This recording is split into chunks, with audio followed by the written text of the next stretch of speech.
বর্গমূল তো অনেক করেছো, দেখো তো এই বর্গমূলটা পারো কি না। যদি না পারো এই শর্ট ভিডিওটা দেখে নাও।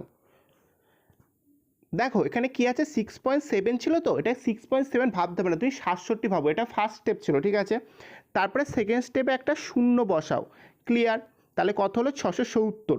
এবার 670-এর কাছাকাছি কোনো একটা পূর্ণবর্গ সংখ্যা খোঁজো, সেটা হচ্ছে 676। এবার 676 কার পূর্ণবর্গ সংখ্যা, মানে 26 স্কোয়ার 670 হয়, ক্লিয়ার। আচ্ছা, এবার এবার সে পয়েন্ট কত ঘর আগে ছিল বলো তো, এক ঘর আগে। তাহলে এবার পয়েন্টটাকে তুমি সিম্পল এক ঘর আগে দিয়ে দাও, তাহলে কি উত্তর কি 2.6। কিন্তু 2.6 অ্যান্সার হবে না, কারণ আমি 676 দিয়ে 2.6 বের করেছি, কিন্তু আমার ছিল কত, 670।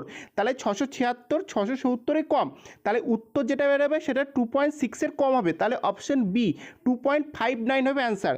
যদি বুঝতে পারো তাহলে এই অঙ্কটা অবশ্যই কমেন্টে জানাও।